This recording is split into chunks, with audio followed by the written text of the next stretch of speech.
Picture this. It's a Tuesday morning in 2026. Arthur Henderson, 71 years old, retired high school history teacher from Akron, Ohio, walks into the Summit County Recorder's office, wearing the same brown jacket he's worn to every important meeting for the last 15 years. He's got a manila folder tucked under his left arm.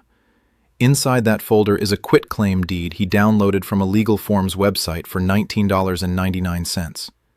He paid the filing fee, $50. He signed his name on the line in front of a notary. The clerk slid the paper through the recording window, stamped it with that loud mechanical thump, handed him a copy, and that was it. Just like that, Arthur added his daughter Sarah's name to the deed of the house he bought back in 1990 for $60,000. The same house that today, in 2026, just got a drive-by appraisal at $660,000. Arthur walks back out into the parking lot feeling like a tactical genius. He's smiling. He's whistling. He's thinking, I just beat the system. I just saved my daughter from probate court. I just saved her $10,000 in legal fees. I outfoxed the lawyers, and I didn't even need a law degree to do it. He sits down in his Buick, pulls out his phone, calls Sarah right there from the lot. He tells her, Honey, it's done. The house is yours. No probate, no fuss. When I'm gone, you just step right in. I put your name on the deed today. Listen to me. I want you to hear me very, very carefully right now. Because Arthur Henderson didn't outsmart anybody. Arthur just walked into a financial ambush so devastating, so mathematically brutal, that the IRS should be sending him a thank you card and a fruit basket. He didn't secure his daughter's inheritance. He just legally guaranteed that the federal government and the state of Ohio are going to confiscate $120,000 from his only child the moment she tries to sell that house. $120,000. Gone. Vaporized. Because of a $50 filing fee and a fundamental misunderstanding of one specific paragraph buried inside the United States tax code. A paragraph called IRS Section 1014, a piece of law that exists for one reason and one reason only: to reward you handsomely if you use the correct legal vehicle, and to absolutely shred you to pieces if you take the cheap shortcut. Welcome to the true math of the real estate trap. This is the crime scene that millions of well-meaning American retirees walk into every single year. And the worst part? They don't even know the murder has happened. The body is hidden. The crime is invisible. The bill doesn't show up until 10, 15, 20 years later, when their grieving children try to sell the family home and a CPA quietly slides a tax assessment across the desk. I am furious about this. I have been investigating estate planning failures for 2 decades. I have sat across the kitchen table from more shell-shocked adult children than I care to count, watching them open the tax bill, watching the color drain right out of their faces, listening to them say the exact same sentence every single time. But Dad said he handled it. Dad said he put me on the deed. Dad said there wouldn't be any problems. Dad meant well. Dad got destroyed by Section 1014.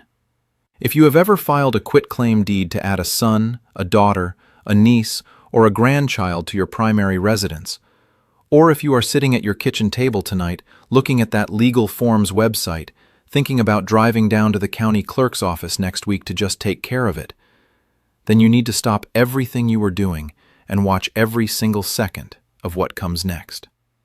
Because I am about to walk you through the cold, hard, line-by-line tax math on a county clerk's filing. The exact mechanism the IRS uses, the exact dollar figures, the state-by-state variation, and the precise legal vehicle that would have saved Sarah Henderson from writing a 6-figure check to the United States Treasury for the privilege of inheriting her father's house. Before we go one in deeper, smash the like button right now. I'm serious. Reach up and hit it. Because the IRS quietly relies on your DIY deed planning to fund a substantial slice of its inherited property tax revenue every fiscal year. Every quitclaim deed filed by a confused retiree at a county recorder's office in this country is a future windfall for the Treasury Department. The algorithm on this platform is not designed to surface this kind of information.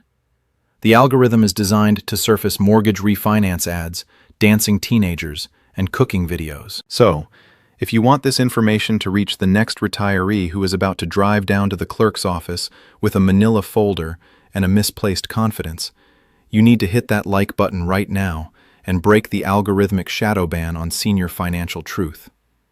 And subscribe. Flip the notification bell. Join the archive. Because a single signature on a single quitclaim deed at a single county clerk's window can destroy your child's inheritance tax position for the rest of their natural life. And once it is filed and recorded into the public record, unwinding it is a legal and tax nightmare I'll get to before this video is over. The suits want me to read you the disclaimer, so here it is. This is not personalized financial or legal advice. This is an educational breakdown of public tax law and estate planning mechanics. Talk to a licensed CPA. Talk to a fiduciary estate planning attorney in your state. Just please, for the love of every dollar you ever earned across 40 years of working life, do not take legal advice from a guy at the coffee shop, from your brother-in-law who saw something on the internet, or from a $19 form template hosted on a website with 3 pop-up ads and a chatbot. Let me set the table for you, because to understand the size of this trap, you have to understand the size of the equity we are talking about in 2026. Look at the market. In 1985, the median single-family home price in this country was around $82,000. In 1995, it was about $113,000. By 2005, it had climbed to roughly $240,000. And here in 2026, the national median sits comfortably north of $420,000.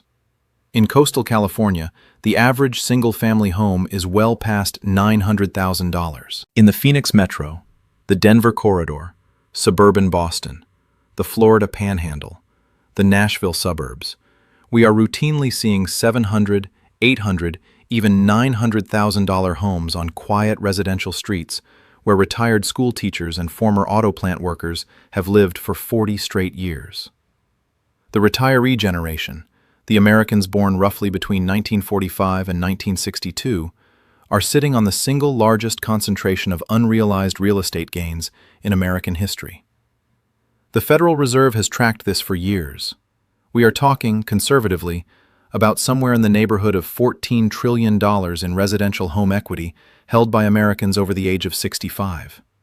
And the IRS knows it. The state tax authorities know it. The Medicaid estate recovery offices in all 50 states know it. They are watching that equity. They are waiting for it to transfer. And the single most efficient way for the government to capture a slice of that equity is for retirees to make one specific, predictable, well-intentioned mistake. File a quitclaim deed instead of building a revocable living trust. That's the crime scene. That's the ambush. Now, let me walk you through the evidence, layer by brutal layer.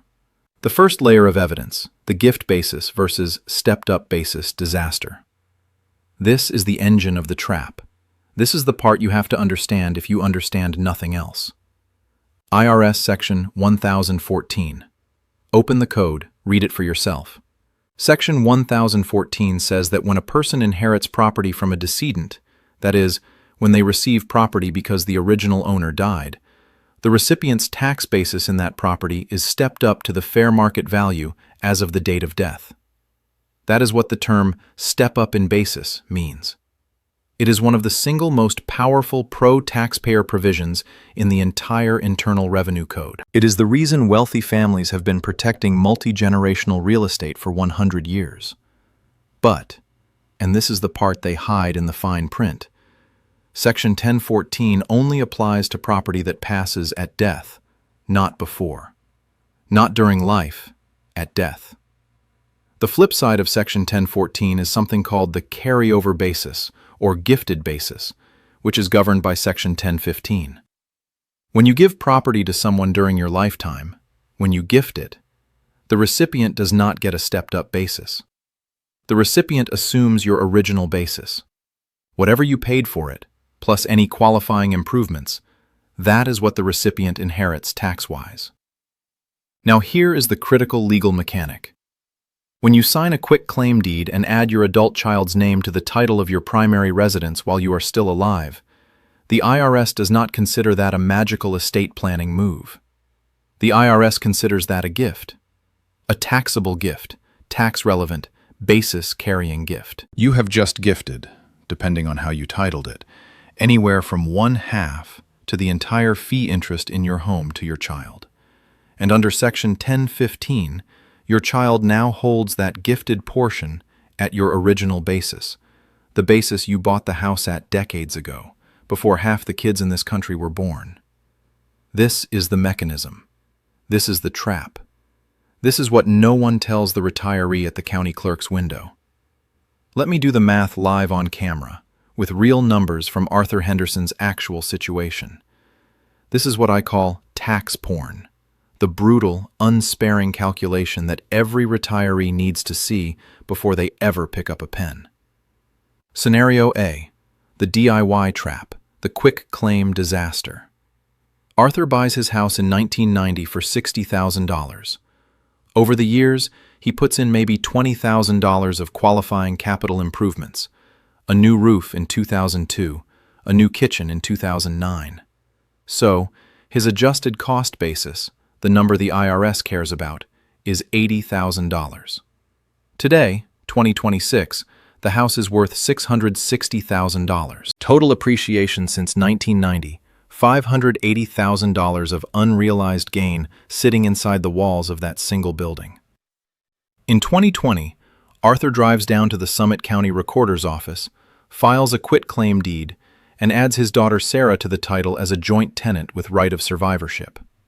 Sounds clean. Sounds smart. The IRS calls this an uncompensated transfer. It is a gift. Arthur has just gifted Sarah a 1/2 interest in the home, which the IRS values at $330,000 at the moment of the transfer in 2020. That gift is reportable. He should have filed Form 709. He probably didn't. That's a separate problem for another day. Sarah's tax basis in the half she received from her father? Not $330,000. Not anywhere close. Her basis is $40,000, half of Arthur's original adjusted basis. The IRS does not care that the property was worth $330,000 at the time of the gift. It does not care that the appraised value is $660,000 today.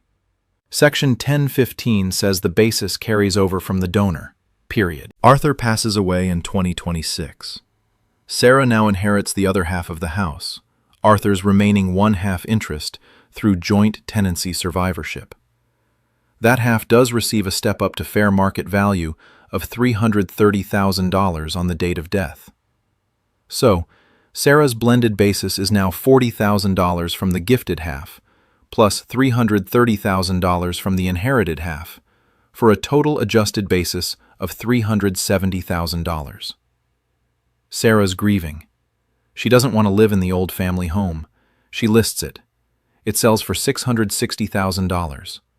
Her taxable capital gain is the sale price minus her basis. $660,000 minus $370,000, that equals $290,000 of taxable long-term capital gain. At a federal long-term capital gains rate of 15%, which is the applicable rate for most middle-income Americans, that is $43,500 of federal tax.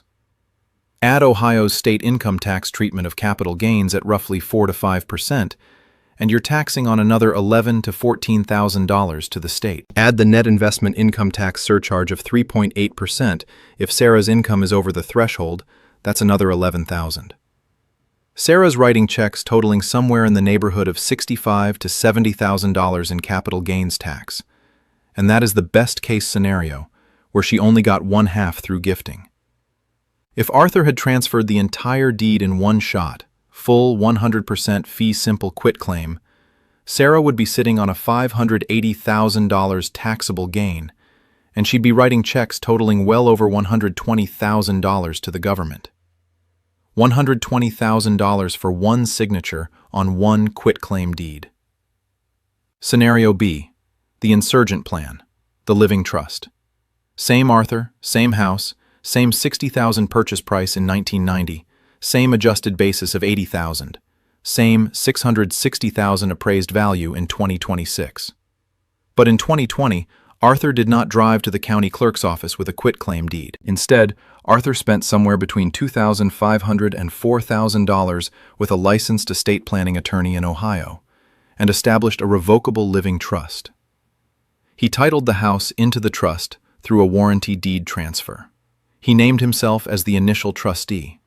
He named Sarah as the successor trustee and the sole beneficiary upon his death. Cost: roughly $3,000 all in, including the funding deed. Arthur dies in 2026. The house passes through the trust to Sarah. No probate court, no public filings, no 5-month creditor period. And because the property passed at death, IRS Section 1014 fires, the full step-up in basis applies. Sarah's new basis in the house is $660,000, the full date of death fair market value. Sarah lists the house. It sells for $660,000. Capital gain, $0. Federal capital gains tax, $0. Ohio state capital gains tax, $0. Net investment income tax, $0. The difference between scenario A and scenario B, on the exact same house with the exact same sale price, with the exact same family, is somewhere between $65,000 and $120,000 in tax liability, depending on how aggressive the quitclaim was created or avoided by a single legal vehicle choice made years earlier. A $3,000 living trust saved Sarah Henderson over $100,000 in real after-tax dollars. That is a 33-to-1 return on investment on legal planning. It is, without exaggeration, the highest yielding financial decision Arthur could have made for his daughter in the last 20 years of his life, and he traded it away for $50 in a clerk's stamp. Now look, I know this tax and legal math is overwhelming, and every state has a different system for extracting these fees and liens. Florida is not Ohio, is not California. That is exactly why I built a free tool for you. Before you do anything else today, click the first link in the description or just type it into your browser, retireeshieldreport.com. In 60 seconds, you can take a free estate risk assessment. The system will calculate your exact exposure and give you a red estate risk snapshot, showing you, down to the dollar, how much of your family home's equity is currently at risk to probate court, Medicaid estate recovery, or state capital gains taxation because of the way you are currently holding your deed. Do not guess with the largest asset you own. Get your free snapshot right now. retireeshieldreport.com. 60 seconds, free, no credit card. The second layer of evidence, the liability nightmare. Now we move from the tax disaster to the liability disaster because the quitclaim deed trap doesn't just damage your kid at the sale of the house. It exposes your primary residence, the one asset you have spent 40 years protecting, to a category of risk that most retirees never even know exists. Here is the brutal truth. The moment you add your adult child to the deed of your home, you no longer own the home alone. You own it jointly. Your son, your daughter, whoever's name went on that title, they're now a co-owner legally in every county in the country. And here is what they don't tell you at the Legal Forms website. The creditors of any co-owner of real property can attach to that real property. If your son gets into a car accident and a judgment is entered against him for $400,000 in personal injury damages above his insurance limits, his half of your house can be attached. A lien can be filed against the property. The lien gets recorded at the county. It clouds the title. In some jurisdictions, depending on how the title is held, joint tenancy, tenancy in common, and depending on whether homestead protection attaches to the non-resident co-owner, the creditor can actually force a partition sale of the property. You read that correctly. A car accident your son had on a Saturday night 3 years from now could result in the forced sale of the house you have lived in since 1985. Not because you did anything wrong, not because you signed any contract, but because you put his name on the deed and his liabilities now follow your asset. Run through the 3 big creditor categories: Let me give you the rule of 3. Number 1. Divorce. Your daughter gets married. 3 years later, the marriage falls apart. In an equitable distribution state, the half interest she holds in your home becomes a marital asset subject to division, even if she received it as a gift from you. The case law varies state by state, but in plenty of jurisdictions, Pennsylvania, New Jersey, Ohio, if the gifted property is commingled, used by the marital household, or improved with marital funds, the soon-to-be ex-husband can claim a share of its value in the divorce settlement. Your home equity is now a bargaining chip in your daughter's divorce. Let that sit in your stomach for a second. Number 2. Bankruptcy. Your son loses his job in 2027. He files Chapter 7. He has unsecured debts of $200,000. The bankruptcy trustee opens his asset schedule and finds, sitting right at the top, a 1-2 interest in his father's house in Akron, Ohio, with a fair market value of $330,000. That asset is part of the bankruptcy estate. The trustee can move to sell it to satisfy creditors. Federal homestead exemptions might protect a portion. State exemptions might protect more. But your son is not living there. The homestead exemption does not protect a non-resident co-owner. Your house is now in a federal bankruptcy proceeding because your son lost his job. Number 3. Lawsuit. Your son is a contractor. He gets sued by a client for breach of contract and negligence. A roof he installed that leaked and damaged $1 million of inventory in a warehouse. The judgment comes in over insurance limits. A judgment creditor can record a judgment lien against any real property in which your son has a recorded ownership interest. That lien now sits on the public record against your house. You cannot sell. You cannot refinance. You cannot do a reverse mortgage. The lien has to be satisfied first. This is not theoretical. This is the day-to-day reality of joint tenancy real estate in every state. The quitclaim deed introduces all of this risk into a house that, if held in a properly structured revocable living trust with you as the sole trustee and beneficiary during your lifetime, would be untouchable by your children's creditors. Because the children would have zero current legal interest in the property. They are merely contingent beneficiaries who will receive the property at your death. A contingent beneficial interest is not attachable by a creditor in almost every U.S. jurisdiction.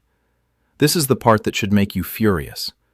The living trust doesn't just save the tax. It builds a wall around the house that your kids' personal disasters cannot cross. If you've already filed a quitclaim deed adding your kids to your house, tell me in the comments. Tell me in the comments right now. Don't be ashamed. Don't be embarrassed. Half the people watching this video have done the exact same thing. Just type the year you filed it, the state you filed it in, and the rough original purchase price of the home versus its current value. Let's talk about your specific situation, because the second part of this video is going to show you exactly what unwinding this looks like, and your specific facts matter. The third layer of evidence, the Medicaid disaster, the 5-year look-back. Now we go into the layer of the trap that destroys retirees who end up needing long-term care. And in 2026, with average nursing home costs in this country running between $9,000 and $14,000 per month, depending on the region, this is not an edge case. Roughly 70% of Americans over the age of 65 will need some form of long-term care services in their lifetime.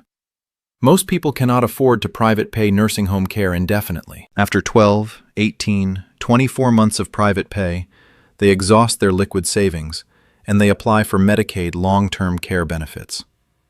Medicaid is the only major federal program that pays for extended nursing home stays. Medicaid is means-tested. You have to demonstrate that you do not have substantial assets, and the Medicaid system has a tool to make sure you didn't just give all your money away the week before applying. That tool is called the 5-year look-back. When you apply for Medicaid long-term care benefits, the state Medicaid agency looks back 5 full years from your application date, 60 months, and examines every transfer of value out of your estate. Any uncompensated transfer, any gift, any sale below fair market value, any time you gave away an asset without receiving fair value in return, triggers a penalty period. During that penalty period, Medicaid will not pay for your care. You have to pay out of pocket, or your family has to pay, or you have to do without care. Here is the quitclaim trap. When you quitclaim half of your house to your daughter, the Medicaid agency, when you apply 5 years later, treats that transfer as an uncompensated transfer of $300,000 of value. They look at the fair market value of the gifted interest at the time of transfer. They calculate the penalty period by dividing that value by the state's regional monthly nursing home cost. Run the math in 3 states. Florida. Average monthly nursing home cost for Medicaid penalty calculation in 2026, roughly $10,000 per month. $300,000 gift divided by 10,000 equals 30 months. That is 30 months of Medicaid ineligibility. 30 months of $9,000 to $12,000 nursing home bills with no government assistance. Total exposure, roughly $300,000 of out-of-pocket costs that Medicaid would otherwise have covered. Ohio. Average monthly cost for penalty calculation in 2026, roughly $7,500. $300,000 divided by 7,500 equals 40 months. 40 months of ineligibility. The math gets even uglier. California. Average monthly cost for penalty calculation in 2026, roughly $11,000 in many regions. California has historically had unique rules around the look-back, but as of 2026, federal compliance pressure is tightening those gaps. $300,000 divided by 11,000 equals about 27 months of ineligibility. The quitclaim deed you filed to protect your assets from a nursing home actually disqualifies you from the program that pays for the nursing home. It does the opposite of what you thought it was doing. It exposes you. It strips your safety net. It hands the entire bill to your family. The revocable living trust by itself does not solve the Medicaid problem either. I want to be very precise here because I am not allowed to lie to you.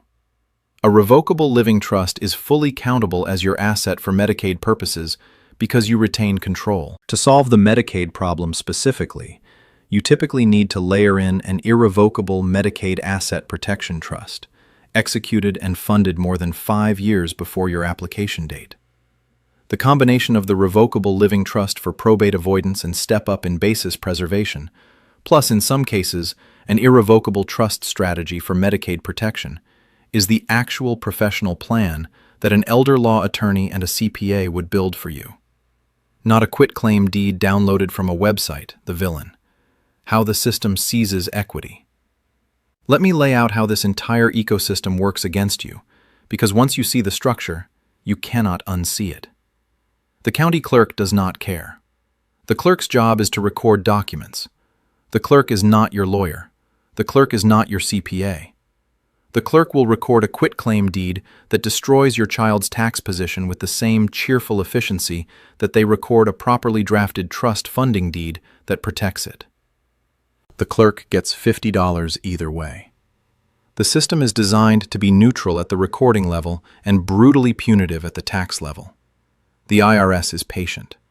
The IRS does not send you a letter in 2020 when you file the quitclaim saying, "Hey Arthur, you just blew up your daughter's step-up in basis.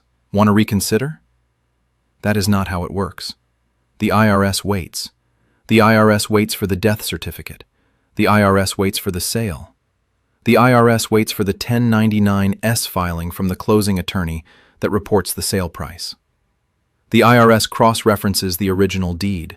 The IRS calculates the basis, and the IRS sends the bill, sometimes years after the fact, with penalties and interest layered on top. The state revenue departments are even more efficient. They have automated systems that scrape county recorder databases nightly. They know exactly which homes are titled jointly, which homes are in trusts, which homes have been quitclaimed within the last 5 years. They know who is going to die soon based on actuarial tables. They are not waiting on your family to volunteer the information. They already have the file.